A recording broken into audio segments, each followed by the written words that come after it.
नमस्कार साथियों, आज एक बहुत ही महत्वपूर्ण टॉपिक को लेकर मैं आप लोगों के सामने फिर से उपस्थित हूँ। आज का हमारा टॉपिक उत्तराखंड के अंदर मेडिकल कॉलेज के जो लगभग 1400 पद हैं उन पर आखिर कब विज्ञप्ति जारी होगी। ये एक बहुत बड़ा सवाल है और अभी भी ये सवाल जश का तस बना हुआ है। अभी भी कोई विज्ञप्ति की बात नहीं हो रही है कि विज्ञप्ति कब जारी होनी है।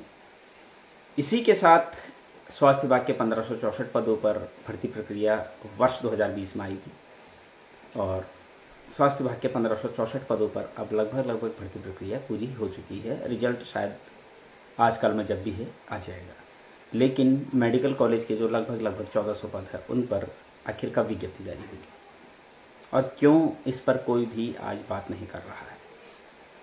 साथियों, सबसे पहले मैं एक बात उत्तराखंड के समस्त बेरोजगार नर्सेस को बताना चाहता हूं, वो ये कि उत्तराखंड के अंदर अगर हम जितने भी लोग हैं जिनका सिलेक्शन स्वास्थ्य विभाग के 1564 पदों पर नहीं हो रहा है, अगर वो मेडिकल कॉलेज के 1400 पदों के लिए कोई आंदोलन करते हैं या मंत्री जी से मिलते हैं, तो इसमें बहुत सारे लोग ये कह रहे हैं कि इससे जो है आंदोलन करने से या फिर मंत्री जी से मिलने से स्वास्थ्य विभाग के 1564 पदों पर रिजल्ट रुकने की बहुत ज़्यादा संभावना है।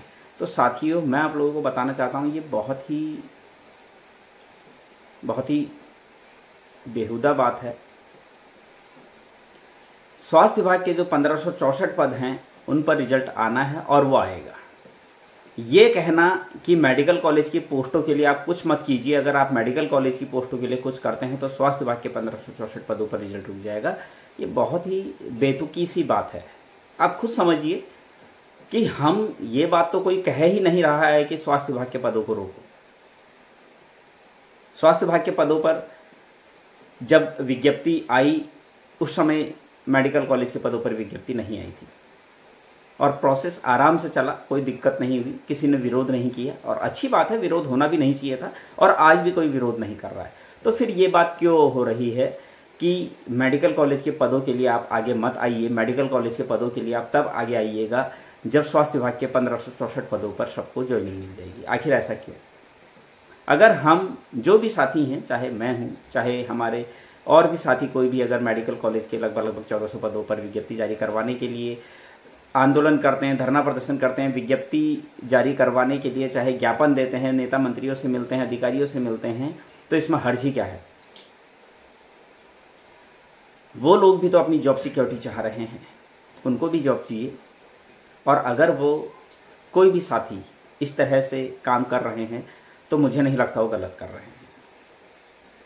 तो इस तरह की बातें करना कि अभी मत कीजिए, अभी स्वास्थ्य विभाग के 1564 पदों पर रिजल्ट आने दीजिए, कौन रोक रहा है उस रिजल्ट को? आप खुद सोचिए। उत्तराखंड के जितने भी बेरोजगार नर्सिंग साथी हैं उनमें से कोई भी साथी इस रिजल्ट को नहीं रोक सकता है। इस चीज को सभी को अच्छे से समझना होगा। अगर रिजल्ट को किसी को रोकना ही होगा तो वो या तो गवर्नमेंट रोकेगी या चिकित्सा चयन बोर्ड किसी कारण से रोकेगा, या फिर ऐसे लोग जिनको कि स्वास्थ्य विभाग के 1564 पदों पर भर्ती प्रक्रिया होने से नुकसान हो रहा होगा, वो इस रिजल्ट को रोकेंगे, जैसे बाहरी राज्यों के लोग। उत्तराखंड का कोई भी साथी स्वास्थ्य विभाग के 1564 पदों पर रिजल्ट को नहीं रोक रहा है और ना रोक सकता है।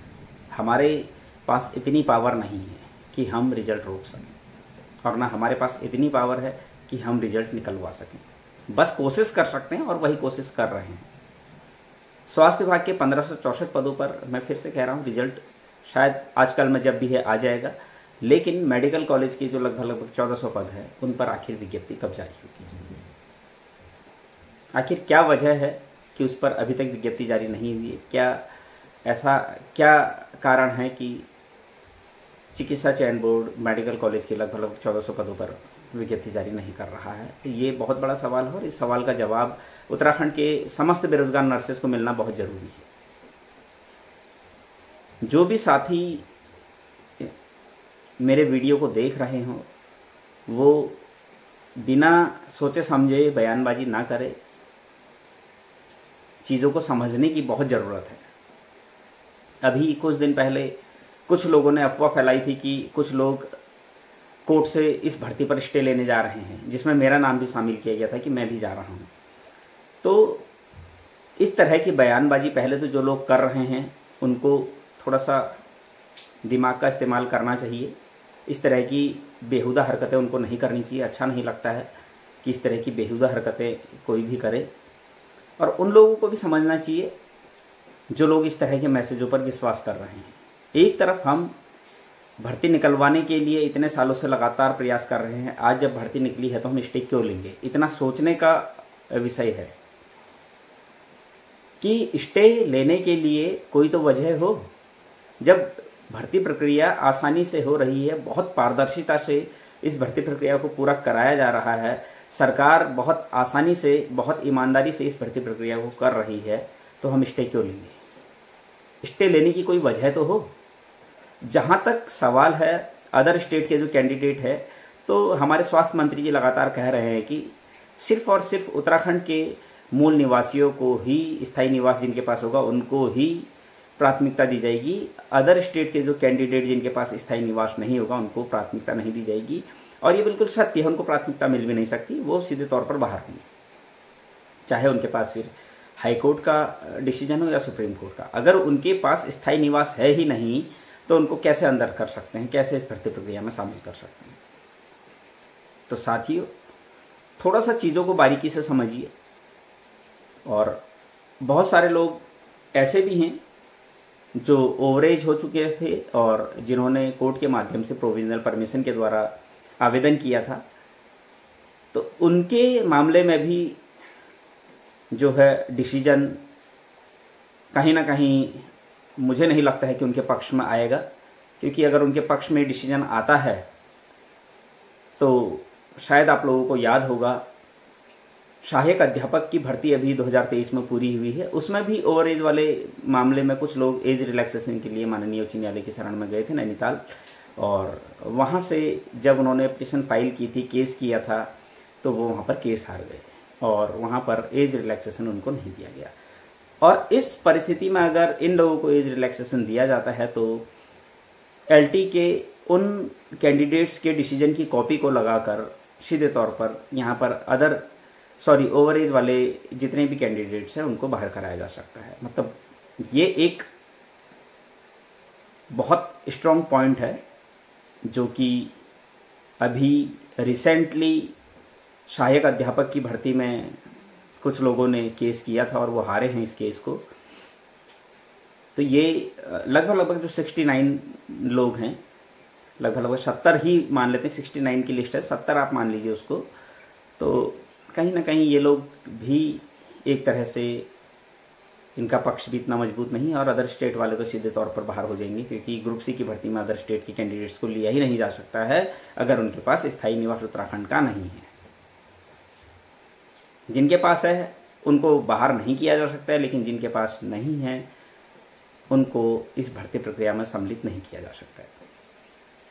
एक बहुत बड़ा पॉइंट और भी है, बहुत सारे ऐसे कैंडिडेट जिन्होंने, जो उत्तराखंड के नहीं हैं, जिन्होंने नर्सिंग भी बाहर से की है, अदर स्टेट से की है, चाहे मध्य प्रदेश से, ग्वालियर से, चाहे यूपी से, चाहे दिल्ली से, कहीं से भी की है। उस समय जब उन्होंने वहाँ से नर्सिंग की तो उस समय उन्होंने अपने जो डॉक्यूमेंट्स वहाँ पर लगाए तो वहाँ पर उन्होंने स्थायी निवास कौन सा लगाया। अगर उन्होंने उत्तराखंड का स्थायी निवास लगाया है वहाँ पर तो बहुत बढ़िया बात है। अगर उन्होंने वहाँ पर उत्तराखंड का स्थायी निवास नहीं लगाया है उस समय जब उन्होंने नर्सिंग की, तो कहीं ना कुछ गड़बड़ चल रहा है। तो ऐसे लोगों को चैलेंज किया जा सकता है। इसके लिए आरटीआई के माध्यम से उन लोगों की डिटेल निकाली जा सकती है, और ये हमारा भी कर्तव्य बनता है कि हम आरटीआई के माध्यम से जानकारी एकत्र करें और जहाँ पर भी हमें कोई संदिग्ध लगता है उसके खिलाफ हम कार्रवाई करवाएं। ये सिर्फ और सिर्फ सरकार की जिम्मेदारी नहीं बनती है, हम लोगों की भी अपनी जिम्मेदारी बनती है, क्योंकि हम भी इसी राज्य के नागरिक हैं और इस राज्य के नागरिक होने के नाते इस राज्य के प्रति हमारी भी जिम्मेदारियां बनती है कि हमें भी थोड़ा जागरूक रहना चाहिए। हमें भी अपने अधिकारों के प्रति जागरूक रहकर अगर कोई भी ऐसा गलत काम हो रहा है तो उसके खिलाफ आवाज़ उठानी चाहिए। साथियों, मैं आप लोगों से सिर्फ और सिर्फ इतना कहना चाहूँगा मेडिकल कॉलेज के लगभग 1400 पदों पर अगर विज्ञप्ति जारी करवाने के लिए कोई भी आंदोलन हो रहा है, कोई भी अगर विज्ञप्ति जारी करवाने के लिए धरना प्रदर्शन हो रहा है या फिर कोई नेता मंत्री किसी से भी मिल रहे हैं, तो इसमें किसी को बुरा मानने की बात नहीं है, किसी को नाराज़ होने की बात नहीं है। ठीक है, अगर कुछ लोग, हम लोग कोई भी अगर इस तरह से मेडिकल कॉलेज की पोस्टों के लिए जा रहे हैं तो कहीं ना कहीं हम भी अपने आप को सुरक्षित करना चाह रहे हैं। हम भी चाहते हैं कि हमारी भी सरकारी नौकरी लगे, और हम ये तो नहीं कह रहे हैं कि स्वास्थ्य विभाग के 1564 पदों पर आप रिजल्ट रोक दीजिए। हम तो सिर्फ और सिर्फ मेडिकल कॉलेज के 1400 पदों पर जल्द से जल्द विज्ञप्ति जारी करवाने की बात कर रहे हैं, और इससे ज़्यादा हम कुछ नहीं चाहते। हम नहीं चाहते हैं कि किसी का नुकसान हो। स्वास्थ्य विभाग के 1564 पदों पर रिजल्ट जिस समय आना होगा उसी समय आएगा। हमें कोशिश सिर्फ और सिर्फ ये करनी है कि मेडिकल कॉलेज के लगभग 1400 पदों पर जल्द से जल्द विज्ञप्ति जारी हो। उम्मीद करता हूँ आपको मेरी बात समझ में आई होगी। धन्यवाद।